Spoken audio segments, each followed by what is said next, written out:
먼저 제1부 구약계에 나타난 성인들 중에 제6강의 이스라엘 왕국의 예언자들에 대해서 보도록 하겠습니다. 하느님께서는 우상 숭배에 빠진 북이스라엘 왕국에 먼저 엘리야, 엘리사, 호세아, 아모스 같은 예언자들을 보내주셨습니다. 그러니까 문제가 있는 곳에 먼저 파견을 하시는 거죠. 제1장 엘리야, 열왕기 상권 16장에서 23장, 하권 1장, 2장에 있는 내용입니다.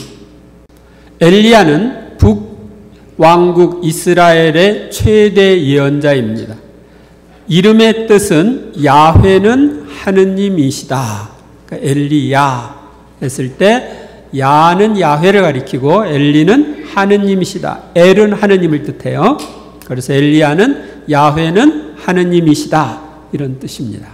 가톨릭 교회와 동방 정교회를 비롯해서 그리스도교에서 기념하는 엘리야 축일은 7월 20일입니다. 엘리야는 길라스의 티스벳 사람으로 허리에 가죽띠를 띠고 있었다고 성경은 말합니다. 아합 왕과 이제벨 왕비에게 3년 반 동안 비가 내리지 않을 것을 예언했고 사렙다 과부의 죽은 아들을 살렸으며 갈멜산에서 바알과 아세라 예언자 850명과 대결하여 승리를 했습니다. 엘리야는 주님 하느님만이 이스라엘의 참 하느님이심을 확실히 하고 그 무엇과도 타협할 수 없는 메시지를 선언하여 그 후에 예언자인 아모스, 호세아, 이사야, 미카 등의 예언 활동의 준비 역할을 했습니다. 그는 에녹처럼 죽음을 맛보지 않고 승천했다고 성경은 말합니다. 그러면 성경에 나타난 엘리야를 살펴보겠습니다. 먼저 열왕기에 나오는 엘리야. 엘리야가 가뭄을 예언하다. 길라스의 티스베에 사는 티스벳 사람 엘리야가 아합에게 말하였다. 내가 섬기는 살아계신 주 이스라엘의 하느님을 두고 맹세합니다.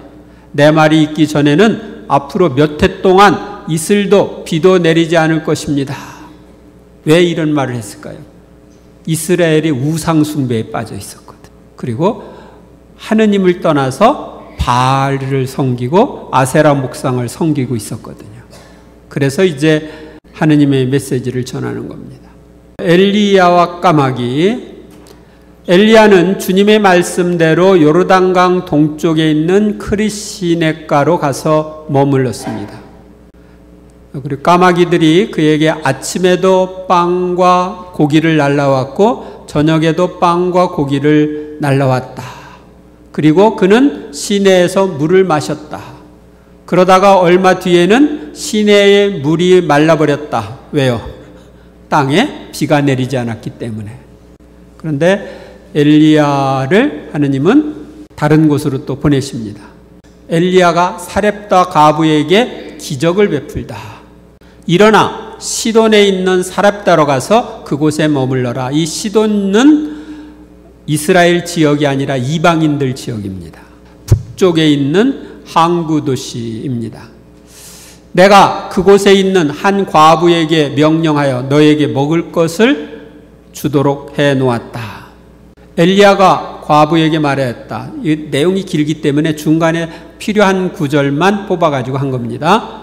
두려워하지 말고 가서 당신 말대로 음식을 만드시오. 그러나 먼저 나를 위해 작은 빵, 과자 하나를 만들어 내오고 그런 다음 당신과 당신 아들을 위하여 음식을 만드시오. 주 이스라엘의 하느님께서 이렇게 말씀하셨소. 이 주님이 땅의 비를 다시 내리는 날까지 밀가루 단지는 비지 않고 기름병은 마르지 않을 것이다. 주님께서 엘리야를 통하여 하신 말씀대로 단지에는 밀가루가 떨어지지 않고 병에는 기름이 마르지 않았다.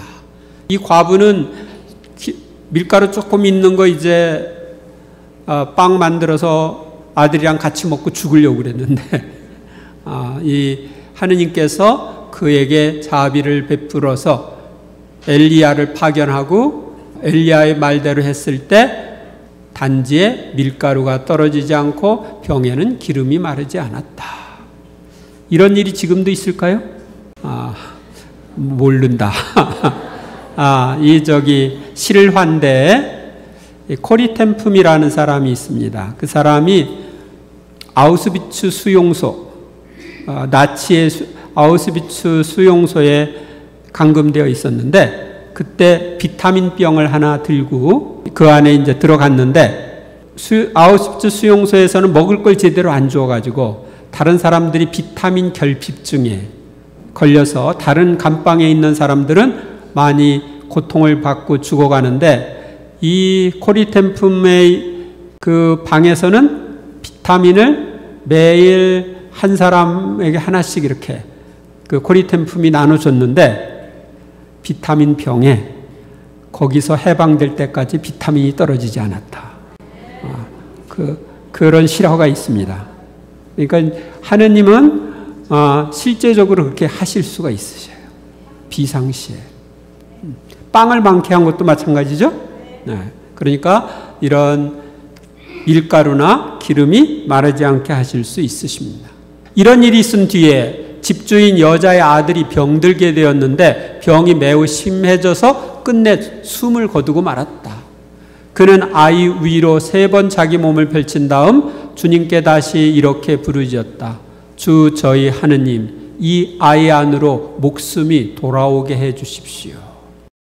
주님께서 엘리야의 소리를 들으시고 그 아이 안으로 목숨이 돌아오게 하시자 아이가 다시 살아났다. 그래서 죽은 이를 살리는 기적도 엘리야는 했다.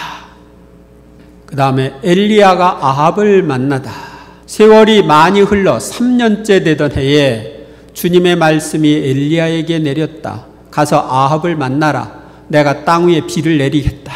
그리하여 엘리야는 아합을 만나러 갔다. 그때 사마리아는 가뭄이 매우 심하였다. 3년 동안 비가 안 내렸으니까. 아합은 엘리야를 보자 이렇게 말하였다. 당신이 바로 이스라엘을 불행에 빠뜨리는 자요.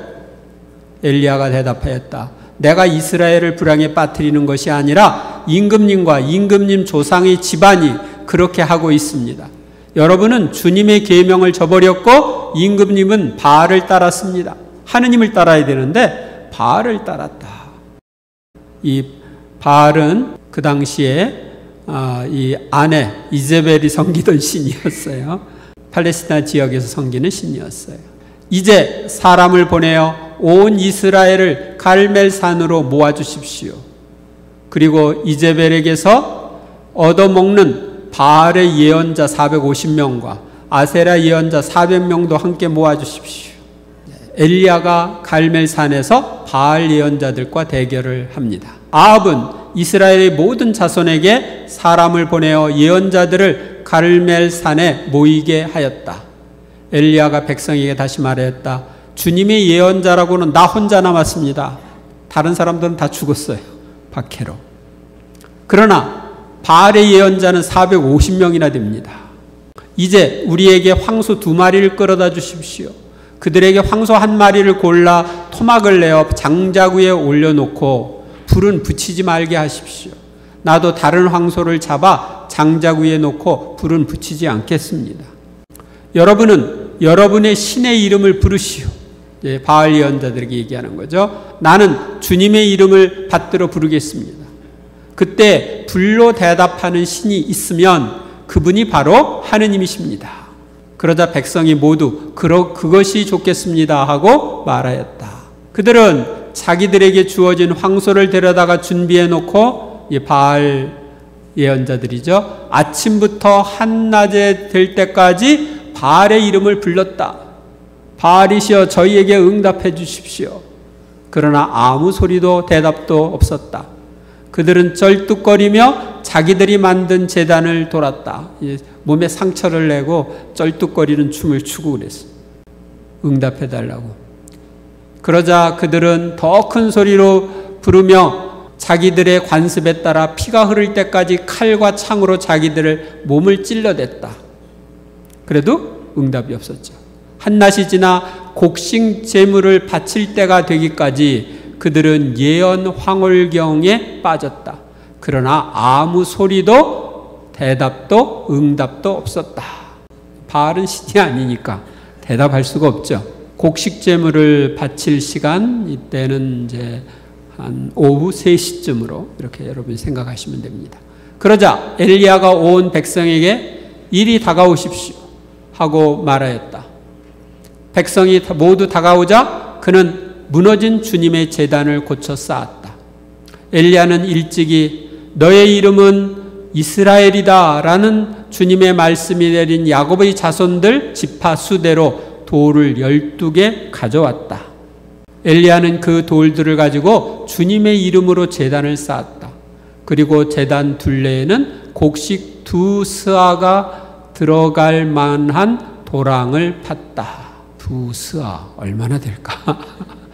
이게 한 스아는 한 13리터 그 정도 됩니다. 그러니까 한 26리터 들어갈 도랑을 팠습니다. 그는 장작을 쌓은 다음 황소를 토막내어 장작 위에 올려 놓았다. 그리고 나서 물을 4항아리에 가득 채워다가 번제물과 장작 위에 쏟으시오 하고 일렀다. 그런 다음에 그는 2번째도 그렇게 하시오 하고 말하였다. 그들이 2번째로 그렇게 하자 엘리야는 다시 3번째로 그렇게 하시오 하고 일렀다. 그들이 3번째로 그렇게 하였을 때 물이 제단 둘레로 넘쳐 흐르고 도랑에도 가득 찼다. 곡식 제물을 장작에다 물을 3번씩이나 4동이씩 갖다가 부었으니까 보통 해도 불이 안 붙겠죠. 불을 붙이려고 해도 안 붙던 그런 상태가 된 거예요. 곡식 제물을 바칠 때가 되자 그러니까 오후 3시가 된 거예요. 엘리야 예언자가 앞으로 나서서 말하였다. 아브라함과 이삭과 이스라엘의 하느님이신 주님, 당신께서 이스라엘의 하느님이시고 제가 당신의 종이며 당신의 말씀에 따라 제가 이 모든 일을 하였음을 오늘 저들이 알게 해 주십시오. 그러니까 엘리야는 하느님이 지시대로 한 거예요. 저에게 대답하여 주십시오. 주님, 저에게 대답하여 주십시오. 그리하여 주님, 이 백성이 당신이야말로 하느님이시며 바로 당신께서 그들의 마음을 돌이키게 하셨음을 알게 해 주십시오. 그러자 주님의 불길이 내려와 번제물과 장작과 돌과 먼지를 삼켜버리고 도랑에 있던 물도 핥아버렸다. 다 말라버린 거죠. 온 백성이 이것을 보고 얼굴을 땅에 대고 엎드려 부르짖었다. 주님이시야말로 하느님이십니다. 주님이야말로 하느님이십니다. 그때 엘리야가 그들에게 말하였다. 바알의 예언자들을 하나도 놓치지 말고 사로잡으시오. 백성이 그들을 사로잡아오자 엘리야는 그들을 키손천으로 끌고 가 거기에서 죽였다. 왜 죽였을까요? 바알 숭배를 끝장내야 되거든요. 그래야 백성들이 하느님 품으로 돌아오죠. 그래서 바알의 예언자를 다 죽인 거예요. 갈멜산은 사마리아와 갈릴레아 사이의 경계지대를 따라 나자렛에서 20마일가량 떨어진 북쪽으로 한 20마일가량 떨어진 곳에 있습니다. 이 가르멜은 히브리어로 카렘엘로서 하느님의 정원과 포도나무라는 뜻입니다. 갈멜산 위에서 불에 의한 대결이 승리로 끝나자 이스라엘 백성들은 한 분이신 하느님께로 돌아섭니다. 그래서 이 바알 숭배를 끝장내는데 그러니까 이제 가뭄이 이제 끝나는 거죠. 엘리야가 아합에게 말했다. 비가 쏟아지는 소리가 들리니 이제는 올라가셔서 음식을 드십시오. 앞으로 일어날 것을 벌써 엘리야는 듣고 있는 거예요. 아합이 음식을 들으려고 올라가자 엘리야도 갈멜산 꼭대기에 올라가서 땅으로 몸을 수그리고 얼굴을 양 무릎 사이에 묻었다. 이렇게 묻고 기도를 하는 거죠. 허리를 굽혀서 그런 기도를 합니다. 엘리야는 자기 시종에게 올라가서 바다 쪽을 살펴봐라 하고 일렀다. 시종이 올라가서 살펴보고는 아무것도 없습니다 하고 대답하였다. 이 갈멜산에 올라가면 저쪽 바다가 보이거든요. 이 지중해가 보여요. 엘리야는 7번을 그렇게 다녀오라고 일렀다. 그러니까 기도를 7번 한 거예요. 우리는 한 번 해서 안 되면 끝내는 사람들이 있는데 10번 찍어서 안 넘어가는 나무가 없다 그러지만 7번 했다고 하는 건 완전하게 했다는 뜻이에요. 7번째가 되었을 때 시종은 바다에서 사람 손바닥만한 작은 구름이 올라옵니다 하고 말하였다. 그러자 엘리야가 시종에게 일렀다. 아합에게 올라가서 비가 와서 길이 막히기 전에 병거를 갖추어 내려가십시오 하고 전하여라. 그러는 동안 잠깐 사이에 하늘이 구름과 바람으로 캄캄해지더니 큰 비가 내리기 시작하였다. 아합은 병거를 타고 이즈르엘로 갔다. 그런데 여기는 제가 언급하지 않았지만 이 그림에 보면은 아합이 병거 타고 가는데 엘리야가 먼저 앞으로 가고 있죠. 그러니까 엘리야는 하느님의 영에 이끌려서 아합보다 먼저 앞으로 갑니다. 아합 왕이 출발하고 나는데 나중에 출발을 했는데도 앞서갈 수 있었습니다. 엘리야가 호렙산으로 가다. 아합은 엘리야가 한 일과 그가 칼로 모든 예언자를 죽인 일을 낱낱이 이제벨에게 이야기하였다. 왕비에게 얘기했어요. 이 왕비는 이방인 출신이에요. 이제벨은 심부름꾼을 엘리야에게 보내어 이렇게 전하였다. 내가 내일 이맘때까지 그대의 목숨을 그들의 목숨과 마찬가지로 만들지 않는다면, 죽이지 않는다면, 그러죠? 신들이 나에게 벌을 내리고 또 내릴 것이요. 엘리야는 두려운 나머지 일어나 목숨을 구하려고 그곳을 떠났다. 당당하게 하다가도 죽음이 두려워가지고 이제 가는 거예요. 그러고 나서 엘리야는 쌀이나무 아래 누워 잠이 들었다. 도망가다가 이제 그렇게 된 거예요. 그때 천사가 나타나 그를 흔들면서 일어나 먹어라 하고 말하였다. 엘리야가 깨어보니 뜨겁게 달군 돌에다가 구운 빵과 물 한 병이 머리맡에 놓여 있었다. 그는 먹고 마신 뒤에 다시 누웠다. 주님의 천사가 다시 그를 흔들면서 일어나 먹어라. 갈 길이 멀다 하고 말하였다. 엘리야는 일어나서 먹고 마셨다. 2번 천사가 가져온 음식을 먹었는데 그 음식으로 힘을 얻은 그는 밤낮으로 40일을 걸어 하느님의 산 호렙에 이르렀다. 밤낮으로 40일을 걸을 힘을 그 음식이 준 거예요. 여러분들은 밤낮으로 40일 걸을 수 있을까? 며칠 걷다가는 쓰러지겠지. 하느님이 주시는 힘으로는 모든 것이 가능합니다. 그래서 이제 엘리야가 이 호렙산에 가서 하느님을 만납니다. 그가 거기에 있는 동굴에 이르러 그곳에서 밤을 지내는데 주님의 말씀이 그에게 내렸다. 주님께서 그에게 말씀하셨다. 주님이 만나시고 나서 메시지를 주시는 거예요. 길을 돌려 다마스커스 광야로 가거라. 거기에 들어가거든 하자엘에게 기름을 부어 아람의 임금으로 세우고 님시의 손자 예후에게 기름을 부어 이스라엘의 임금으로 세워라. 그리고 아벨 무홀라 출신 사팟의 아들 엘리사에게 기름을 부어 내 뒤를 이을 예언자로 세워라. 그러니까 무엇을 어떻게 해야 할지를 하느님이 지시하십니다. 그래서 그 지시에 따라서 이제 엘리야가 임무를 수행합니다. 근데 구약 성경 다른 곳에도 엘리야가 나옵니다. 먼저 집회사에 나오는 엘리야. 집회서는 엘리야의 그 생애를 요약해서 설명을 합니다. 엘리야 예언자가 불처럼 일어섰는데 그의 말은 횃불처럼 타올랐다. 엘리야는 그들에게 굶주림을 불러드렸고 3년 반 동안 가뭄이 와가지고 굶주림을 불러드린 거죠. 자신의 열정으로 그들의 수를 감소시켰다. 굶어 죽은 사람이 많다 얘기죠. 주님의 말씀에 따라 그는 하늘을 닫아버리고 3번씩이나 불을 내려 보냈다. 나중에 이제 엘리야를 잡으러 온 사람들이 엘리야를 잡아서 아합 왕에게 데려가려고 했을 때 하늘에서 불이 내려서 그들을 삼키는 그런 것이 또 성경에 나오는데 제가 그 부분은 뺐습니다. 엘리야여, 당신은 놀라운 일들로 얼마나 큰 영광을 받았습니까? 누가 당신처럼 자랑스러울 수 있겠습니까?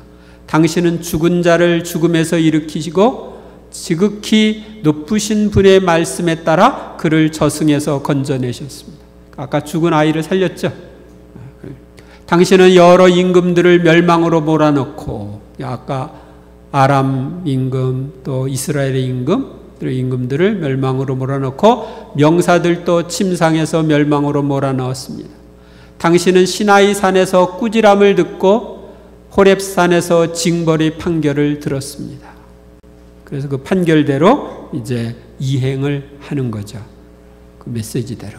당신은 임금들에게 기름을 부어 복수하게 하고 예언자들에게도 기름을 부어 당신의 후계자로 삼았습니다. 아까 나온 대로 그 아람 임금이 될 사람에게 기름을 부어주고 이스라엘 임금이 될 예후에게 기름을 부어줬던 얘기입니다. 당신은 불 소용돌이 속에서 불마차에 태워 들어 올려졌습니다. 마지막을 이야기하는 겁니다. 마지막 죽을 때 하늘로 올려진 것을. 당신은 정해진 때를 대비하여 주님의 분노가 터지기 전에 그것을 진정시키고 아버지의 마음을 자식들에게 되돌리며 야곱의 지파들을 재건하리라고 기록되어 있습니다. 정해진 때라는 것은 메시아가 올 때를 가리킵니다. 그때 이제 엘리야가 와서 이러저런 일을 할 거다 하는 얘기입니다. 당신을 본 사람들과 사랑 안에서 잠든 사람들은 행복합니다. 우리도 반드시 살아날 것입니다. 부활할 것을 예고하는 거죠. 말라기서에 나오는 엘리야, 보라, 주님의 크고 두려운 날이 오기 전에 내가 너희에게 엘리야 예언자를 보내리라. 그러니까 주님의 날, 주님이 심판하시기 전에 엘리야 예언자를 보낸다. 그가 부모의 마음을 자녀들에게 돌리고 자녀의 마음을 부모에게 돌리리라. 그래야 내가 와서 이 땅을 파멸로 내리치지 않으리라. 그러니까 회개하도록 이끌므로써 벌을 면하게 해주는 역할을 엘리야가 할 거다 하는 걸 알려주죠. 신약 성경에 나오는 엘리야로 온 세례자 요한. 제자들이 예수님께 율법학자들은 어째서 엘리야가 먼저 와야 한다고 말합니까? 하고 물었다. 그러자 예수님께서 그들에게 말씀하셨다. 과연 엘리야가 먼저 와서 모든 것을 바로 잡는다.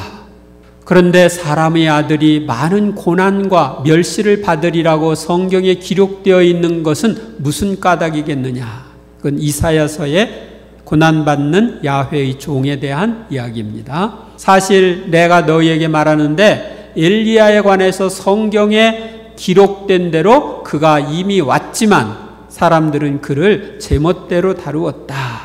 그래서 엘리야가 왔다? 그가 누구냐? 나옵니다.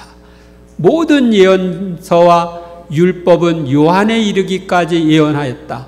너희가 그것을 받아들이고자 한다면 요한이 바로 오기로 되어 있는 엘리야다.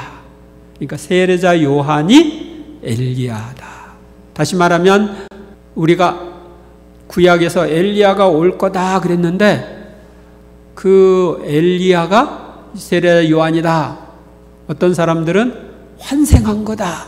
불교에서는 그래요. 성경에 환생에 대한 게 있다. 엘리야가 온다고 그랬고 세례자 요한이 엘리야라고 그러니까 성경에 환생이 있다 그러겠는데 환생은 아니고요. 엘리야의 역할을 할 사람, 메시아 전에 와서 할 사람으로 세례자 요한이 온 거예요. 그러니까 역할을 하는 것이지 그 죽은 사람이 다시 환생을 한 건 아닙니다. 아셨습니까? 그러니까 환생이라고 하는 것은 잘못된 그 오류입니다. 그런데 예수님에 대한 사람들의 평에도 또 엘리야가 나와요. 예수님께서 카이사리아 필리피 지방에 다다르시자 제자들에게 사람의 아들을 누구라고들 하느냐 하고 물으셨다. 제자들이 대답하였다. 세례자 요한이라고 합니다. 그때 세례자 요한이 죽었다가 다시 살아난 것처럼 얘기하는 사람들이 있었죠. 또 그러나 어떤 이들은 엘리야라고 하고 메시아 오기 전에 오는 엘리야라고 하고 또 어떤 이들은 예레미야나 예언자 가운데 한 분이라고 합니다. 예수님의 영광스러운 변모 때에도 엘리야가 나옵니다. 엿새 뒤에 예수님께서 베드로와 야고보와 그의 동생 요한만을 따로 데리고 높은 산에 오르셨다. 그리고 그들 앞에서 모습이 변하셨는데 그분의 얼굴은 해처럼 빛나고 그분의 옷은 빛처럼 하얘졌다. 그때 모세와 엘리야가 그들 앞에 나타나 예수님과 이야기를 나누었다. 그래서 예수님과 이야기 나눈 엘리야. 그러자 베드로가 나서서 예수님께 말하였다. 주님, 저희가 여기에서 지내면 좋겠습니다. 원하시면 제가 초막셋을 지어 하나는 모세에게, 하나는 엘리야에게 드리겠습니다. 하나는 주님께, 하나는 모세, 하나는 엘리야에게 드리겠다고 얘기하죠. 로마서에 나오는 엘리야. 그래서 나는 묻습니다. 하느님께서 당신의 백성을 물리치신 것입니까? 결코 그렇지 않습니다. 나 자신도 이스라엘 사람입니다.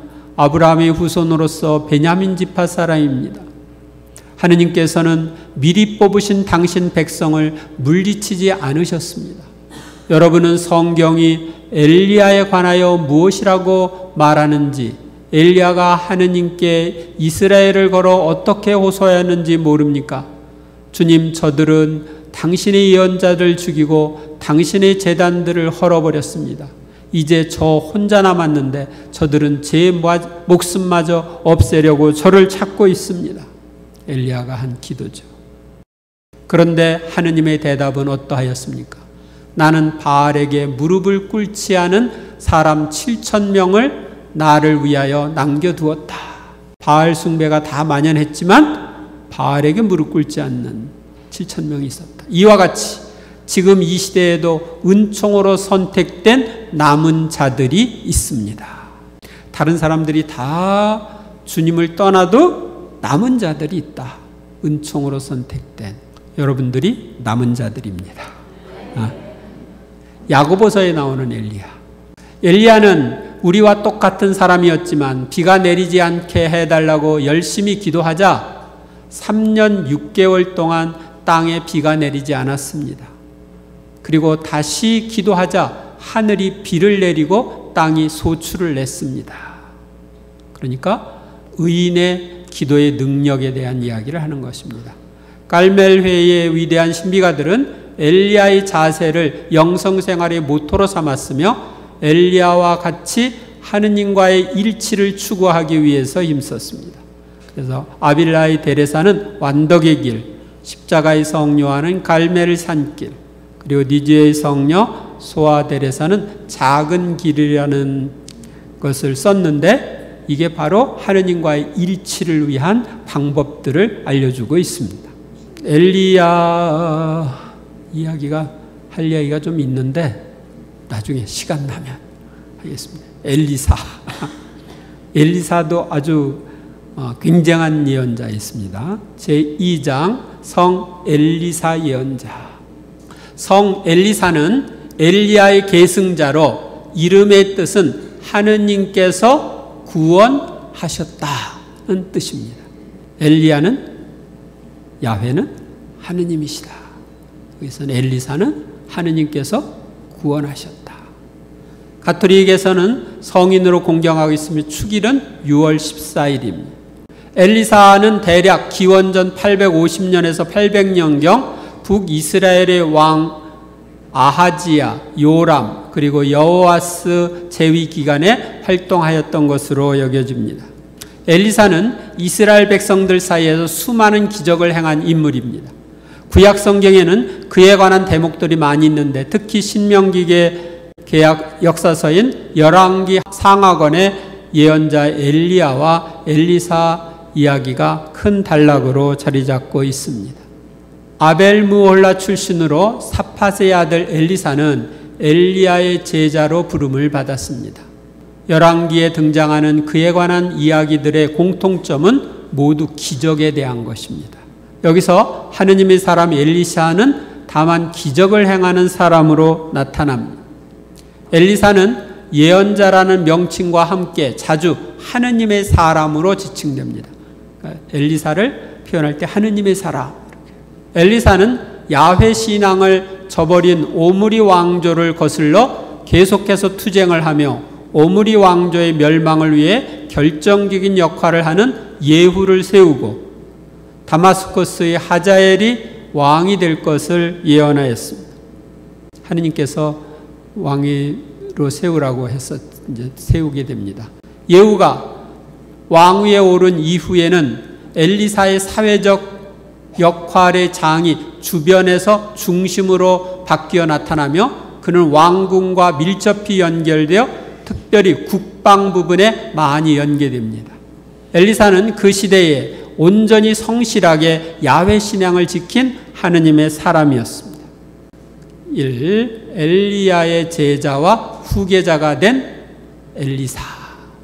그러면은 엘리야가 엘리사한테 겉옷을 떨어뜨리는 게 나오죠. 엘리야가 엘리사를 부르다. 엘리야는 그곳을 떠나 길을 가다가 사파스의 아들 엘리사를 만났다.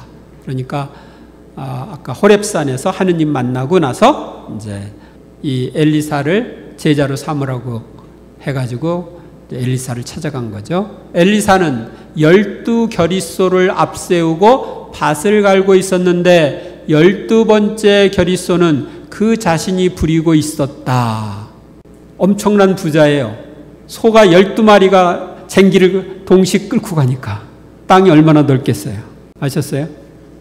그러니까 엘리사는 굉장한 부자였다. 그걸 알 수 있죠.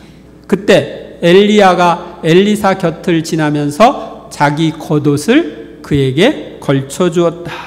제자로 부르는 겁니다. 걸쳐주는 거죠.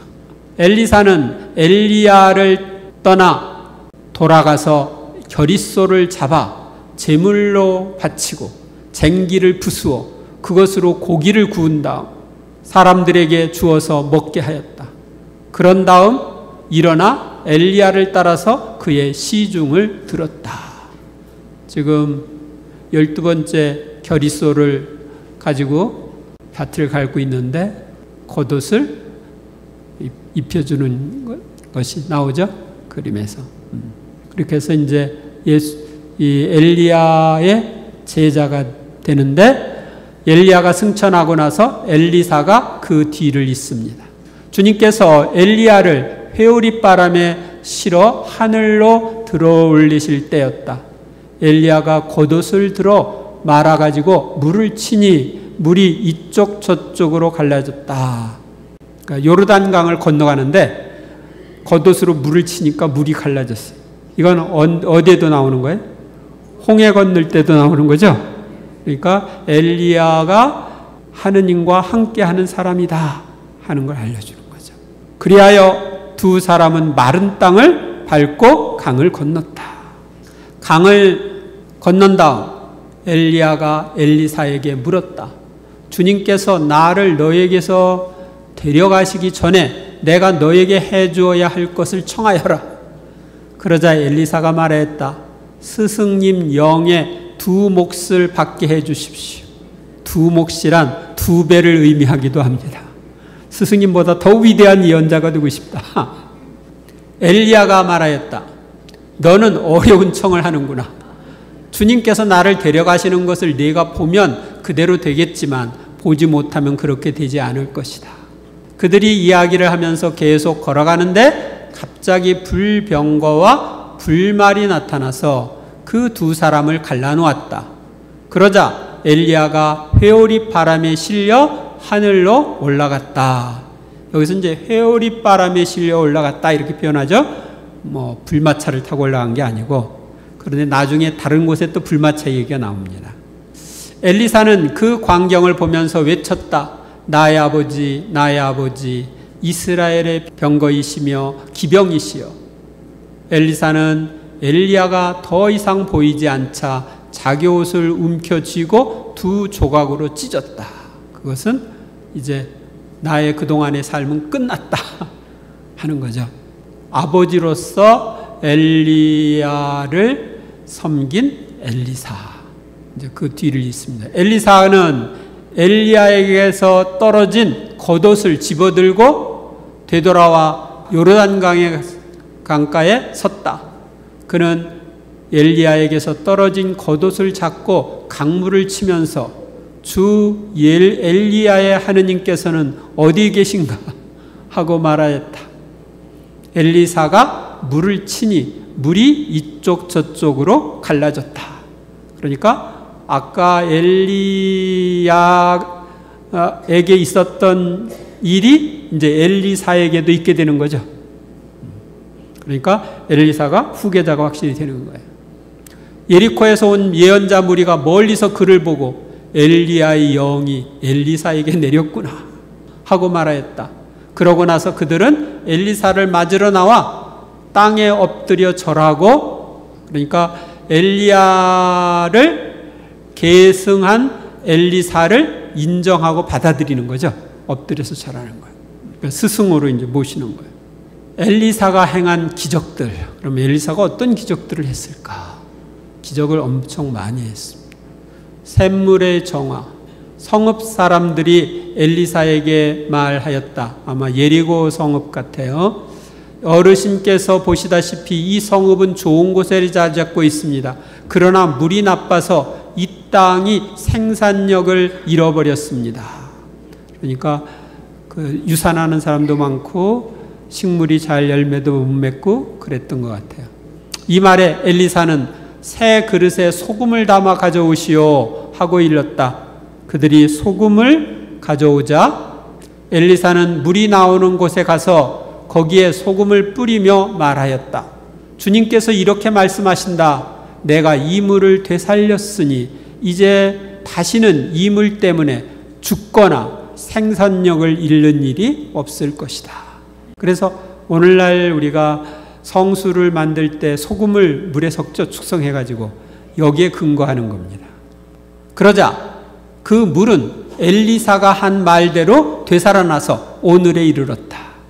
그러니까 한 번 하면은 이렇게 되는 거예요. 그러니까 하느님이 하시는 일은 지속적입니다. 저주를 받은 이들. 엘리사는 그곳을 떠나 베텔로 올라갔다. 그가 베텔로 가는 도중에 어린아이들이 성읍에서 나와 대머리야 올라가라, 대머리야 올라가라 하며 그를 놀려댔다. 엘리사는 돌아서서 그들을 보며 주님의 이름으로 저주하였다. 그러자 앙콤 2마리가 숲에서 나와 그 아이들 가운데 42명을 찢어 죽였다. 아니 저주를 해가지고 아이를 이렇게 죽일 수가 있는 거냐? 얼핏 보면 빼어난 예언자라는 사람이 자신을 대머리라고 놀려댄 이유만으로 순박한 아이들을 저주해서 무참히 죽은 것으로 보이지만 엘리사가 당시에 대머리였던 이유는 벗겨진 것이 아니라 스승 엘리야가 자신을 떠난 슬픔의 표시로 머리를 깎은 것이라고 말도 있습니다. 그러니까 죽은 스승을 기리면서 그렇게 했는데 놀려댄 거예요. 그리고 그 아이들이 정말 어린 아이들이 맞는지 혹은 아닌지에 대한 논쟁이 존재하는데, 우선 아이들로 번역된 느아림크타니임이라는 말은 5, 6살짜리 꼬마를 가리키는 것이 아니라 15, 16세 된 청소년을 가리키는 말로 20살 무렵의 솔로몬이나 17살 시절의 요셉처럼 건장한 청년을 가리킬 때 사용되었습니다. 이 사건은 기적을 베푼 하느님의 사람을 잘못 대하면 저주를 받을 수도 있다는 교훈을 주는 것입니다. 자기들에게 기적을 베풀어서 그 성읍을 앞으로 튼튼하게 잘 생산력을 없거나 죽거나 이런 것들로부터 벗어날 수 있게 해주었는데 놀렸어. 그래서 하느님의 사람을 잘못 대하면 저주를 받을 수 있다 하는 교훈을 주는 사건입니다. 이스라엘과 유다 동맹군이 모압과 싸울 때 엘리사가 도와줍니다. 악사가 연주하는 동안 주님의 손길이 엘리사에게 내렸다. 악사가 하느님을 찬미하는 연주를 하는 동안 주님께서 엘리사를 통해 말씀을 주신 것입니다. 하느님은 찬양 가운데 거처하신다, 이런 말이 있죠. 그래서 우리가 찬미를 잘하는 건 아주 좋은 거예요. 우리가 이제 성령기도회 때도 보면은 심령기도, 심령노래 쫙 찬양을 하고 나서 예언의 말씀이 내리죠. 이런 거랑 연결이 됩니다. 그리하여 엘리사가 말했다. 주님께서 이렇게 말씀하십니다. 말라버린 이 시내에 웅덩이를 파라. 그 당시에 물이 없어가지고 이 연합군이 곤경에 처했어요. 그랬는데 이제 주님께서 하시는 말씀. 주님이 이렇게 말한다. 너희는 바람도 보지 못하고 비도 보지 못할 것이다. 그러나 말라버린 이 시내에 물이 가득 차서 너희와 너희 가축과 짐승들이 마시게 될 것이다. 그런데 이런 것은 주님 보시기에 하찮은 일입니다. 그분께서는 여러분의 손에 모압을 넘겨주실 것입니다. 그래서 이 모압과의 전투에서 승리를 합니다.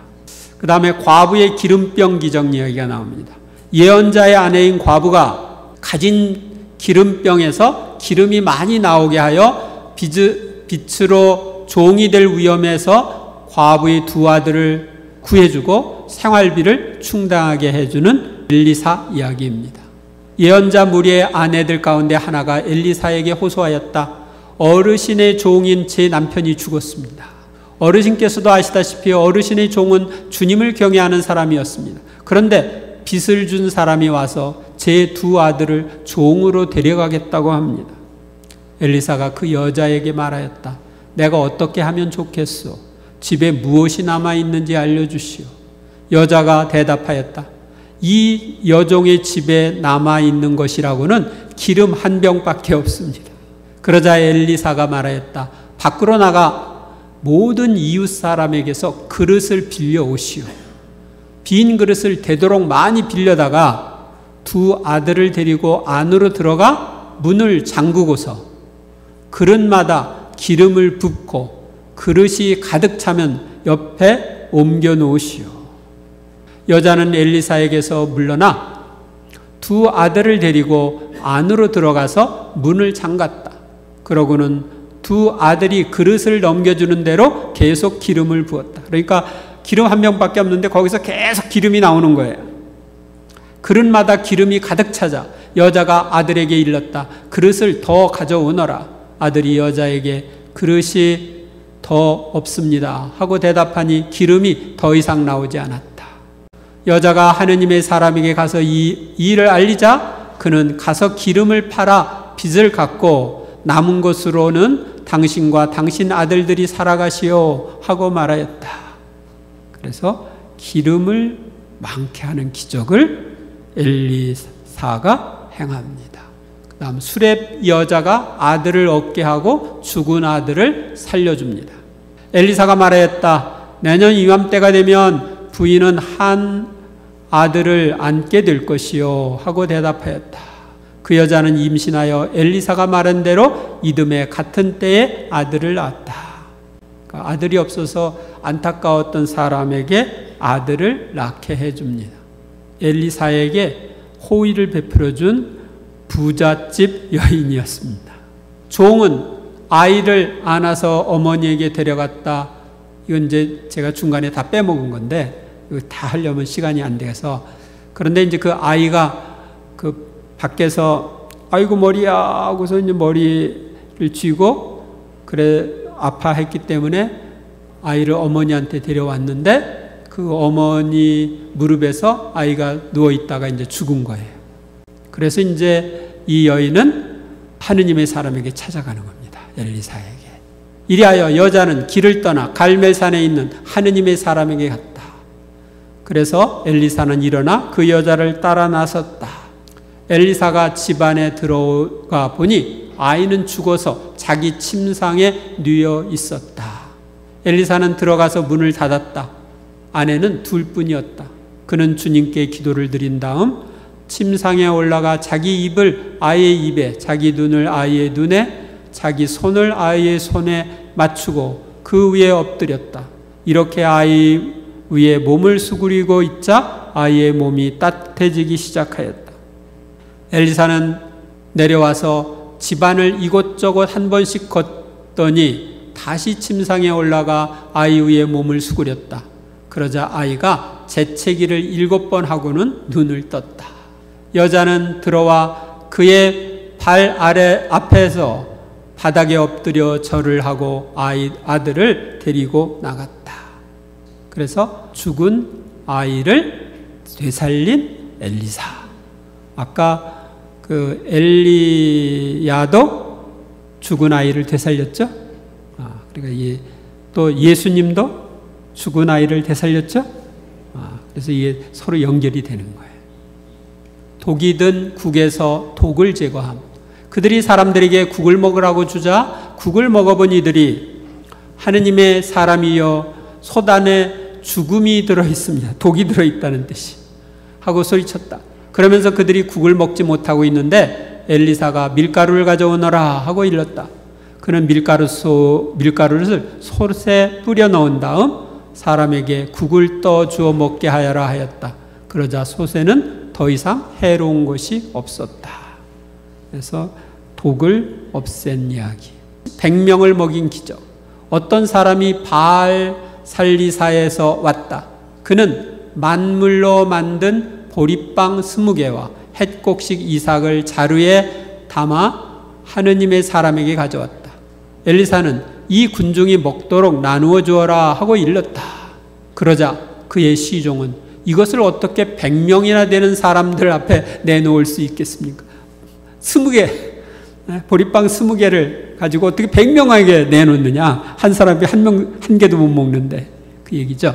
하고 일렀다. 엘리사가 다시 말하였다. 이 군중이 먹도록 나누어 주어라.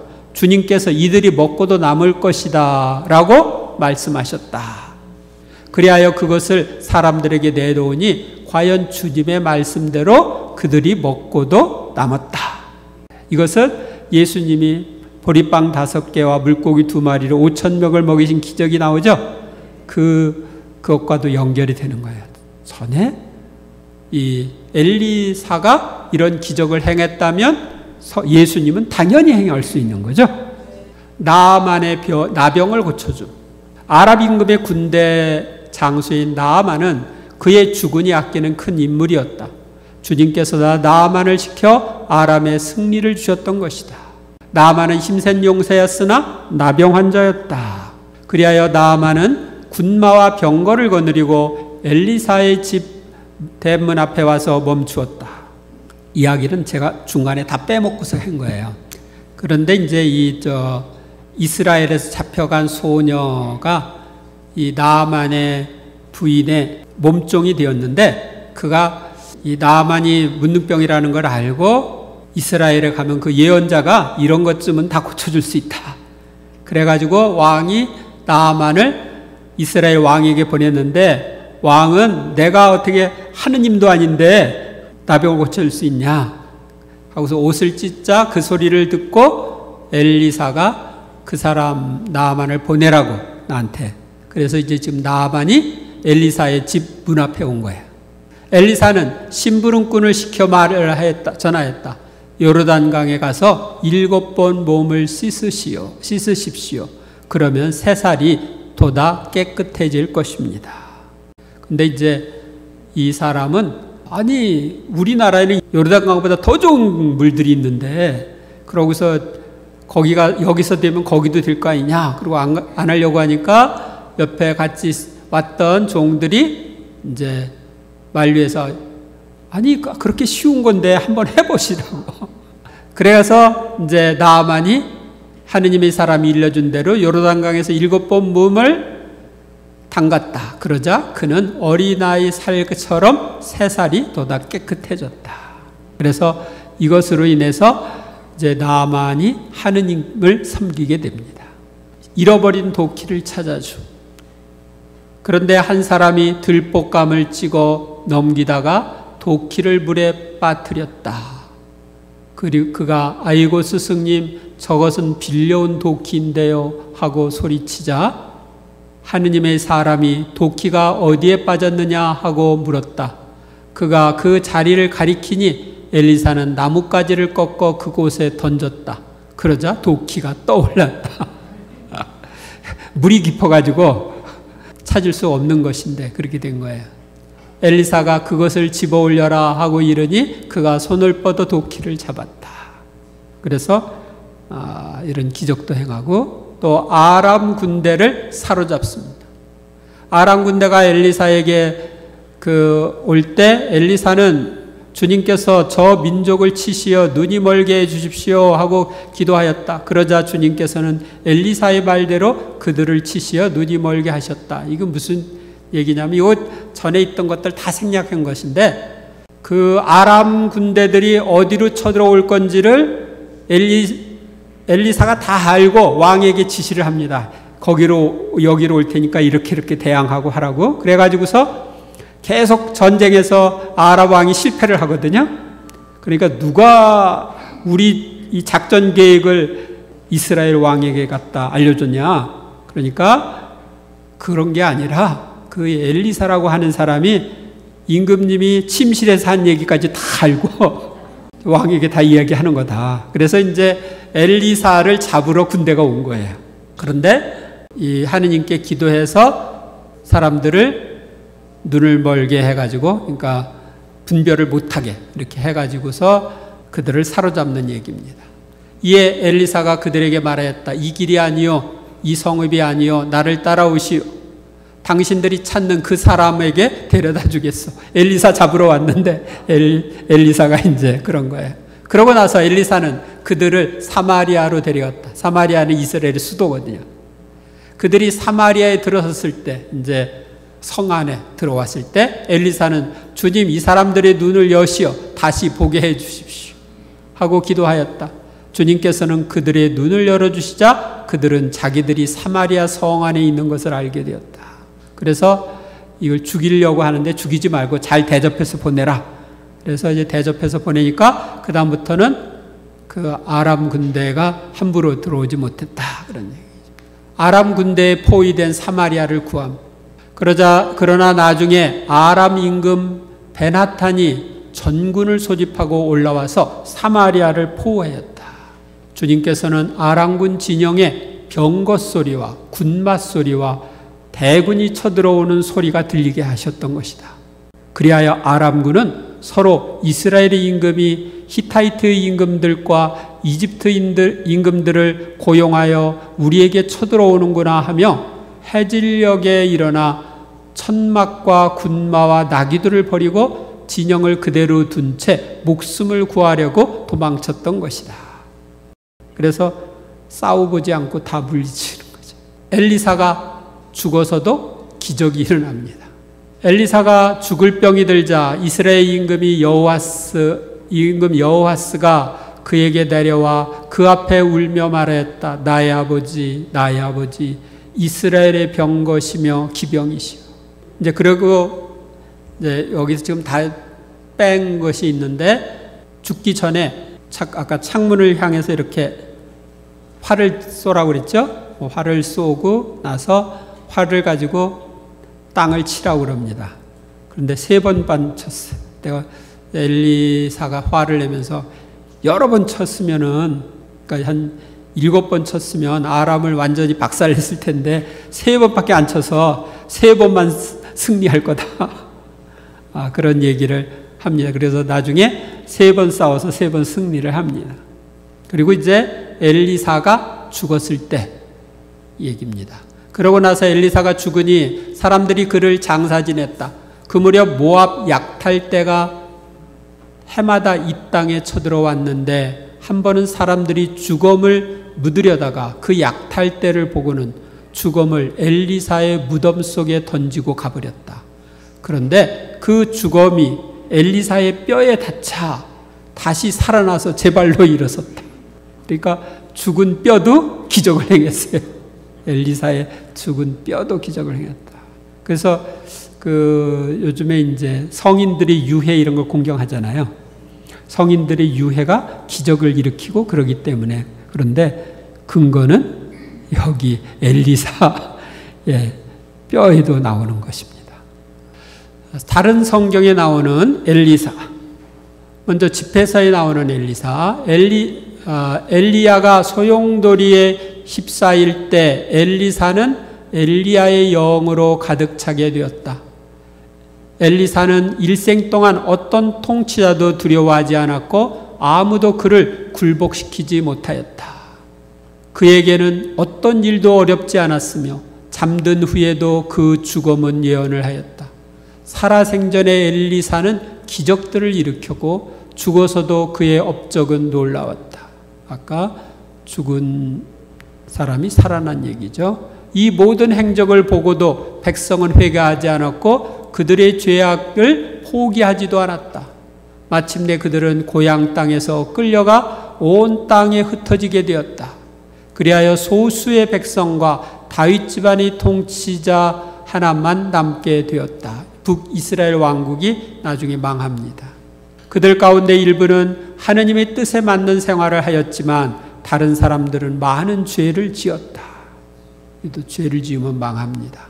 복음서에 나오는 엘리사, 또 누가복음에 나옵니다. 엘리사 예언자 시대에 이스라엘에는 나병 환자가 많이 있었다. 그러나 그들 가운데 아무도 깨끗해지지 않고 시리아 사람 나아만만 깨끗해졌다고 예수님이 말씀하시죠. 그 다음에 성 호세아 예언자에 대해서 보겠습니다. 호세아의 생애와 시대, 호세아서의 주제. 호세아의 생애. 히브리어인 호세아는 야훼께서 구하셨다라는 뜻을 지니고 있으며 축일은 7월 4일입니다. 호세아는 부에리의 아들이며 기원전 8세기에 활동한 이스라엘의 예언자입니다. 호세아서에 따르면 그는 북왕국 이스라엘의 예로보암 2세 시대, 783년에서 743년 사이 40년이네요. 시대에 예언자로서의 활동을 시작했다. 호세아의 사회적인 지위에 대해서는 알려진 바가 없으나 호세아는 야훼의 명령에 따라 디블라임의 딸이자 음란한 행실을 저지르는 고메르와 결혼을 했다. 호세아서 5장 8절부터의 내용은 아시리아 제국에 의해 북이스라엘이 몰락하게 된 전쟁에 대한 언급이 있어 그가 자신의 활동 부대였던 이스라엘이 몰락할 무렵까지 활동했음을 짐작할 수 있다. 그러니까 721년경까지 활동을 했다고 볼 수 있습니다. 호세아의 가족의 일생은 이스라엘이 유일신 야훼를 저버리고 가나안 지역의 다신교들과 음란한 관계를 맺는 모습을 묘사하고 있다. 그러니까 이방신, 다른 신들을 섬기는 것은 음란을 저지르는 죄로 비유하고 있는 거예요. 호세아 예언자의 아내 고메르가 다른 남자들과 불륜을 저질렀다는 이야기와 더불어 호세아의 세 아이들의 이름은 야훼를 저지른 이스라엘 민족의 상징으로서 언급되고 있다. 시대적 배경. 호세아가 활동하던 시기에 북이스라엘 왕국의 왕과 사제들을 비롯한 지도층은 백성들을 모세의 율법에서 벗어나 바알 등을 비롯한 가나안 지역의 토속신에게 경배하도록 했다. 그 외에 성적인 문란, 살인, 도둑질, 거짓 등의 죄악이 널리 퍼졌다. 호세아는 그들이 지금까지의 죄를 뉘우치지 않으면 야훼는 이스라엘을 멸망하도록 놓아둘 것이며 백성들은 전부 아시리아로 포로로 끌려가게 된다고 선언했다. 실제로 아시리아는 북왕국의 수도인 사마리아를 기원전 722년 혹은 721년, 학자들이 서로 달라요. 21년이라고 하는 사람도 있고 22년이라고 하는 사람도 있어서 그렇습니다. 네, 점령하여 이스라엘의 고위층과 많은 백성들이 사로잡혀 전쟁 포로로 끌려가게 됩니다. 전체적으로 암울한 분위기를 자아내고 있으나 이를 통해 야훼와 이스라엘의 약속의 회기를 약속하고 있습니다. 호세아에서의 주제. 야훼는 이스라엘을 사랑하며 이는 마치 남자가 그의 아내를 사랑하는 것과 마찬가지인데 호세아 자신의 결혼을 통한 비유로서 표현됩니다. 야훼의 사랑에 대한 이스라엘의 죄악과 그에 대한 단죄를 표현하고 있습니다. 야훼는 이스라엘을 사랑했으나 이스라엘은 야훼께로 돌아가지 않았습니다. 이는 계속되는 우상숭배와 범죄, 성적인 범죄의 만연을 통해 상징됩니다. 따라서 야훼는 이스라엘을 버려두게 되고 이스라엘의 징벌을 통해 정화되어 야훼께로 돌아오게 될 때 다시 그들을 회복시켜 줄 것을 약속합니다. 이는 집을 나간 아내를 다시 데리고 오는 호세아의 모습을 통해 비유됩니다. 하느님의 말씀에 대한 호세아의 철저한 순종, 하느님의 말씀대로 혼인한 호세아. 호세아를 통하여 주님께서 하신 말씀의 시작, 주님께서 호세아에게 말씀하셨다. 너는 가서 창녀와 창녀의 자식들을 맞아들여라. 이 나라가 주님에게 등을 돌리고 마구 창녀짓을 하기 때문이다. 그러니까 창녀짓을 하는 이스라엘을 상징해 가지고 창녀를 맞아들여서 결혼해라. 여러분 같으면 할까? 호세아는 가서 디블라임의 딸 고메르를 아내로 맞아들였다. 그 여자가 임신하여 그에게 아들을 낳아주자 주님께서 호세아에게 말씀하셨다. 그 이름을 이즈르엘이라고 하여라. 머지않아 나는 이즈라엘의 피에 대한 책임을 물어 예후 집안을 벌하고 이스라엘 집안의 왕조를 없애버리리라. 또 그날에 이스라엘의 활을 이즈라엘 평화에서 꺾어버리리라. 이즈라엘이라고 하는 곳은 평야지대를 가리킵니다. 이스라엘의 갈릴레아 쪽에서 나자렛 쪽, 서해안 쪽 편 쪽으로 있는 그 평야 그쪽 평야 지역을 가리킵니다. 고메르가 다시 임신하여 딸을 낳자 주님께서 호세아에게 말씀하셨다. 그의 이름을 루하마라고 하여라.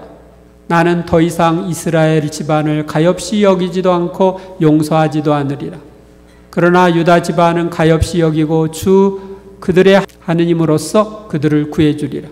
그렇다고 활이나 칼이나 전쟁 군마나 기병들로 그들을 구해주지는 않으리라. 유다 집안은 하느님을 섬기고 있고 북이스라엘은 하느님을 떠나서 이방신을 섬기는데, 여기 이제 조금 제가 설명을 하면 이렇습니다. 북이스라엘 왕국에서 단이라고 하는 곳하고 사마리아 그쪽에 그 신상을 만드는데 송아지로 된 신상을 만듭니다. 그 송아지로 된 신상을 만드는데 사실은 원래 그 사람들의 의도는 두 가지였는데, 하나는 이스라엘 사람들이 유다 예루살렘으로 가서 예배를 계속 하다 보면 마음이 유다 쪽으로 돌아서서 반란을 일으키고 북이스라엘 왕국이 망할까봐 임금들이 그렇게 한 거고요. 또 한 가지는 그러니까 예루살렘으로 못 가게 여기서 섬겨라. 거기까지 갈 필요 없이. 그리고 또 하나는 그 송아지가 자기들이 섬기는 신은 아니었고 그 송아지 위에 하느님이 계시다. 하느님이 계시다 이렇게 하셨어요. 그런데 사람들은 송아지 위에 하느님이 계신 것을 생각하지 않고 송아지만 보고 섬기는 거예요. 아셨어요? 그런데 이 송아지는 또 이 바알을 상징하는 거예요. 그래서 이런 문제가 있게 됩니다. 고메르가 루하마에게 젖을 뗀 다음에 다시 임신하여 아들을 낳았다. 그러자 주님께서 말씀하셨다. 그의 이름을 로암미라고 하여라. 너희는 내 백성이 아니며 나는 너희를 위하여 있지 않다. 그러니까 야훼를 저버리는 거기 때문에 그런 말씀을 하시는 거예요. 야훼를 배신한 이스라엘을 고발하여라. 너희 어미를 고발하여라. 너희 어미는 내 아내가 아니고 나는 그의 남편이 아니다. 그의 얼굴에서 불륜을, 그 젖가슴 사이에서 간음을 치워버리라고 하여라. 아까 얘기한 대로 불륜, 간음, 이것은 야훼 신앙을 떠나서 이방신을 섬기는 걸 가리킵니다. 나는 바알들의 축제일 때문에 그 여자를 벌하리라. 이스라엘을 벌하는 거예요. 그 여자는 바알들에게 분향하고 귀걸이와 목걸이로 단장한 채 애인들을 쫓아갔다. 그러면서 나를 잊어버렸다. 주님의 말씀이다. 하느님께서 다시 일치를 이룰 이스라엘. 그러나 이제 나는 그 여자를 달래어 광야로 데리고 가서 다정히 말하리라. 나는 그 여자의 입에서 바알들의 이름을 치워버리리니 그 이름이 다시는 불리지 않으리라. 나는 너를 영원히 아내로 삼으리라. 정의와 공정으로서 신리와 자비로서 너를 아내로 삼으리라. 그래서 이 바알을 섬겨서 이제 이스라엘이 망하게 되는데 다시 그들을 사랑해서 바알을 섬기지 않고 주님을 섬기는 영원한 아내로 이스라엘을 받아들이겠다 하는 이야기입니다. 그래서 이제 호세아가 하느님의 말씀대로 집 나간 아내를 찾습니다. 주님께서 나에게 말씀하셨다. 너는 다시 가서 다른 남자를 사랑하여 간음을 저지르는 여자를 사랑해 주어라. 주님이 이스라엘 자손들을 사랑하는 것처럼 해 주어라. 그들은 다른 신들에게 돌아서서 건포도 과자를 좋아하고 있다. 그래서 나는 은 15세겔 그리고 보리 한 호메르와 한 레텍으로 그 여자를 사들였다. 그 마지막 날에 이스라엘 자손들은 두려워하며 주님과 그분께서 베푸시는 좋은 것을 향해 돌아올 것이다. 그러니까 그 창녀를 아내로 맞아들였는데 아이 낳고 살다가 집 나가서 다른 사람들이랑 또 사는데 가서 또 돈 주고 그 아내를 사오고 이렇게 철저하게 그 하느님 말씀에 순종하고 이 집안이 바로 이스라엘의 상징이 돼요. 이스라엘이 하느님을 섬기다가 외간 남자를 찾아간 여인처럼 다른 신들을 섬기고 결국 또 그들을 하느님이 못 잊어가지고 다시 사랑해서 품는 이런 내용들이 이 호세아서의 내용입니다. 호세아서 4장에서 14장까지 주요 내용을 간단하게 보겠습니다. 호세아서 4장, 4, 5장에서는 주님께서 이스라엘을 그 제목만 중요한 제목만 쭉 뽑아서 제가 열거해 줍니다. 그리고 성경 구절 한두 개씩 보겠습니다. 주님께서 이스라엘을 단죄하시다. 사제들의 죄, 백성의 죄, 지도자들이 백성을 멸망으로 이끌다. 동족 상잔의 죄와 벌. 북이스라엘 왕국에서는 사제가 아무나 될 수가 있었어요. 남유다 왕국은 아론의 후손만 사제가 될 수 있었는데 아론의 후손들은 북이스라엘 왕국으로 안 갔어. 남유다 왕국의 예루살렘에만 있었거든요. 그러니까 사제가 없잖아. 그러니까 사마리아나 단이나 이런 데서 제사를 지내야 되는데 어떻게? 그러니까 아무나 돈 내면 예물 바치면 사제로 삼아가지고서 쓴 거예요. 그런데 그들이 교육도 별로 못 받았죠. 또 그러니까 거기서 뭐 또 챙기려고 그러고 그러다 보니까 사제들의 수는 늘으면 죄가 늘어가는 거예요.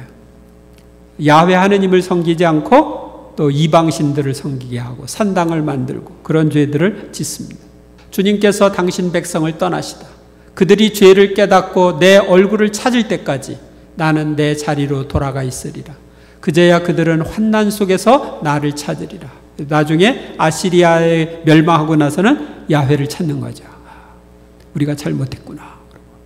호세아서 6장에서 8장 이스라엘의 불성실한 회개, 배신과 배반, 배신과 정변, 이스라엘이 외세에 의지하다가 벌을 받다. 우상을 섬기다가는 망한다. 에프라임이 제단들을 많이도 만들었지만 그것은 죄를 짓는 일이요. 그 제단들은 죄 짓는 제단일 뿐이다. 에프라임은 요셉의 아들 중에 하나죠. 므낫세하고 에프라임. 이제 주님은 그들의 잘못을 기억하고 그들의 죄를 벌하리니 그들은 이집트로 돌아가야 하리라. 그 이집트로 돌아간다는 말은 뭐냐면 이집트에서 노예 생활을 했던 것처럼 노예 생활을 해야 하리라. 그런 뜻이에요. 그러니까 이집트로 가는 건 아니고 그래서 멸망한 다음에 이제 여러 지역으로 흩어져서 노예 생활을 하는 거죠. 이스라엘에게 경고하다. 호세아서 9장부터 11장. 주님의 땅에서 그들은 살 수 없으리라.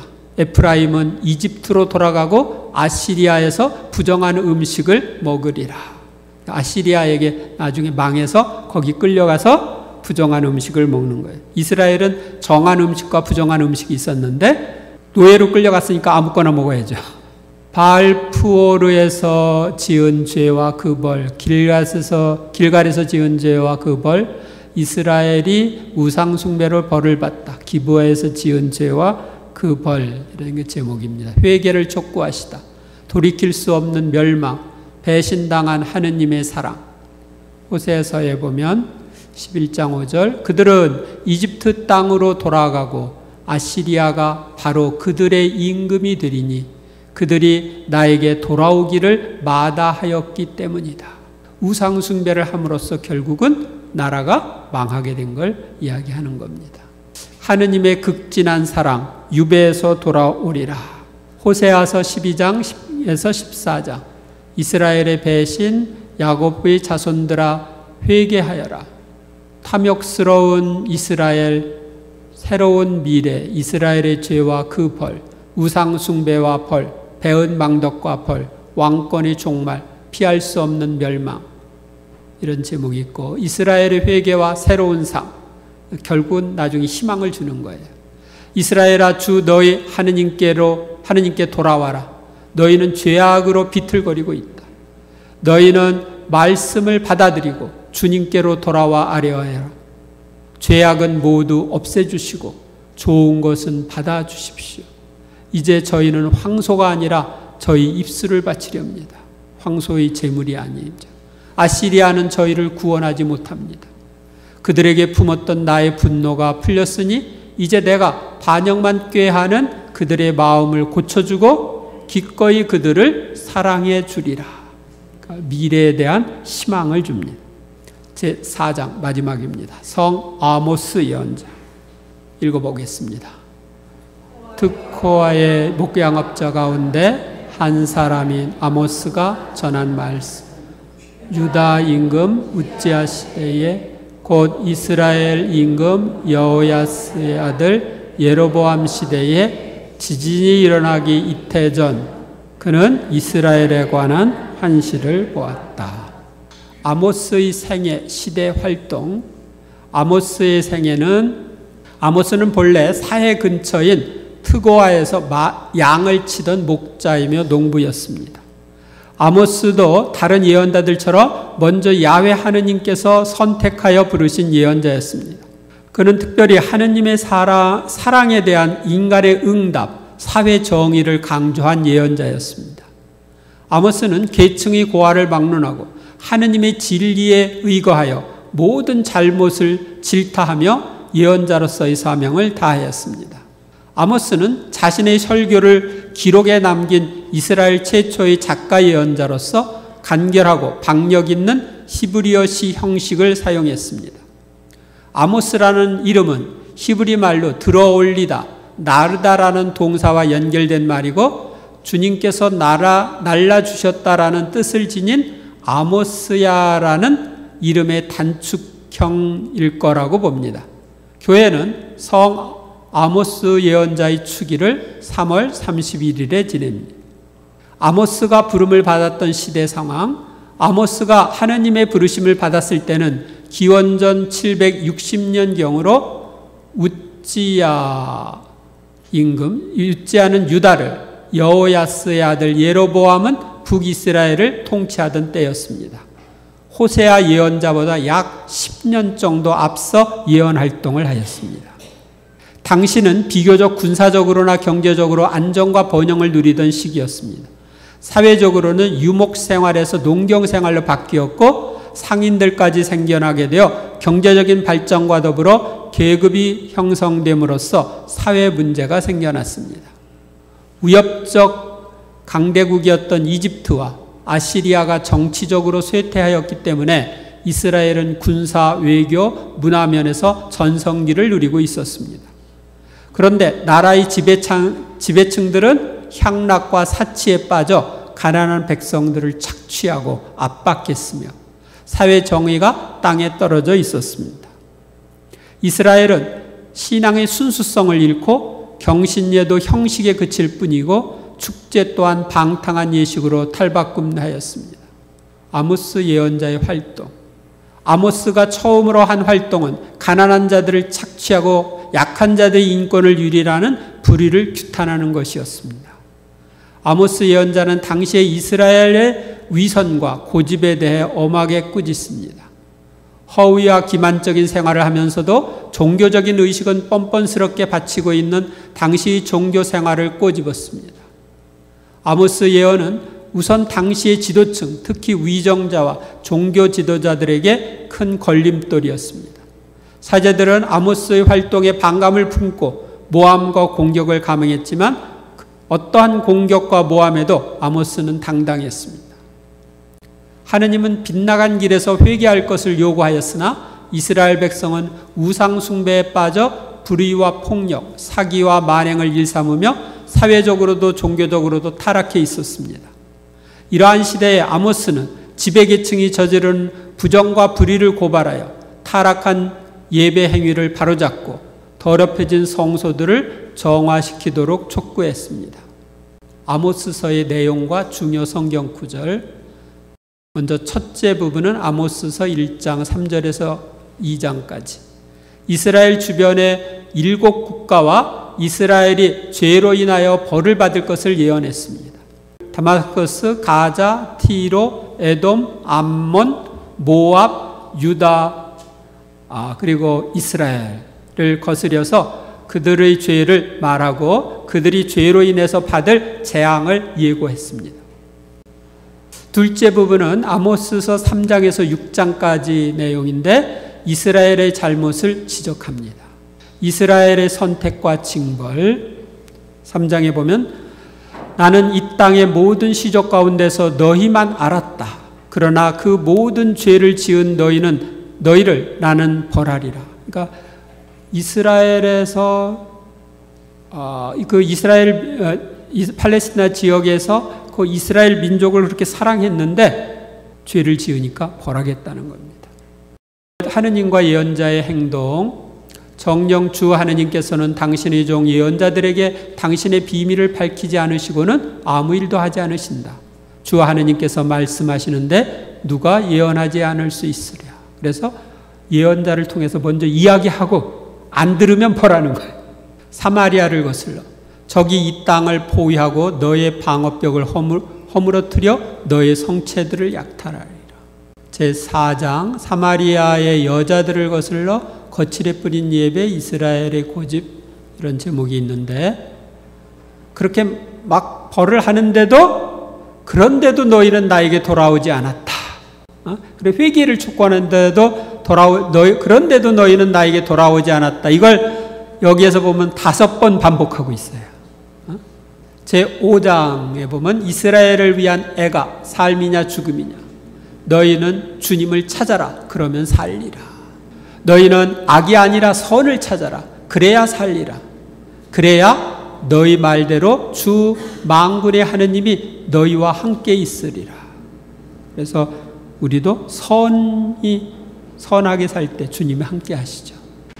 제6장은 흥청거리는 지도자들, 무서운 징벌, 뒤틀린 공정과 정의, 무익한 승리. 이스라엘 집안아 주 만군의 하느님의 말씀이 내가 지금 너희를 거슬러 한 민족을 일으킨다. 그들은 하맛 어귀에서 아라바 마름네까지 너희를 억누르리라. 그래서 나중에 이제 아시리아가 이스라엘을 망하게 할 것을 예고하고 있습니다. 셋째 부분은 아모스서 7장에서 9장까지로 5가지 환시에 대한 이야기입니다. 첫 번째 환시는 메뚜기 떼, 두 번째 환시는 불, 세 번째 환시는 다림줄, 그리고 아모스가 베델에서 쫓겨나는 이야기가 제7장에 나옵니다. 그러자 아모스가 아마츠아에게 대답하였다. 나는 예언자도 아니고 예언자의 제자도 아니다. 나는 그저 가축을 키우고 돌무화과 나무를 가꾸는 사람이다. 그런데 주님께서 양떼를 몰고 가는 나를 붙잡으셨다. 그리고 나서 나에게 가서 내 백성 이스라엘에게 예언하여라 하고 말씀하셨다. 그래서 이 아모스가 어떻게 예언자가 되었는지를 이야기합니다. 제8장은 네 번째 환시, 여름 과일 한 바구니, 속이고 착취하는 자들을 거슬러 주님의 날, 이런 부분이 있는데 주님의 날에 대해서 이렇게 말합니다. 보라, 그날이 온다. 주 하느님의 말씀이시다. 내가 이 땅에 굶주림을 보내리라. 양식이 없어 굶주리는 것이 아니고 물이 없어 목마른 것이 아니라 주님의 말씀을 듣지 못하여 굶주리는 것이다. 그래서 예언자도 없어지고 주님의 말씀도 듣지 못할 때가 올 것을 예고합니다. 9장에 보면 다섯 번째 환시로 성전의 진동, 영광송, 이스라엘에게 특전은 없다, 죄인들이 처벌, 이런 제목이 나오는데 나는 이 나라를 땅에서 없애버리시라. 이스라엘을 없애버리겠다는 거예요. 그러나 야곱 집안은 완전히 없애버리지 않으리라. 주님의 말씀이다. 완전히 없애지는 않는다. 그래서 결국 이스라엘을 회복시켜준다. 나는 내 백성 이스라엘의 운명을 되돌리리니 그들은 허물어진 성읍들을 다시 세워 그곳에 살면서 포도밭을 가꾸어 포도주를 마시고 과수원을 만들어 과일을 먹으리라. 그래서 나중에 회복할 것을 예고하고 있습니다. 이렇게 그 아모스서도 북이스라엘 왕국의 멸망을 예고하면서 회개를 촉구하는데 결국은 나중에 멸망에서 흩어졌다가 회개하면 다시 회복시켜주겠다 하는 희망으로 둘 다 끝맺습니다. 호세아서도 그렇고. 여러분들도 잘못을 하죠? 희망을 가지세요. 회복시켜줄 수 있습니다. 회개하면, 근데 조건은 회개하면입니다. 영광이 성부와 성자와 성령께, 성부와 성자와 성령의 이름으로. 네, 수고하셨습니다. 다음 달 2월 2일 날 보도록 하겠고, 여러분들이 9일 기도 하실 분들은 열심히 하고 오셔서 그날 봉헌 축일이니까 봉헌하시기 바랍니다.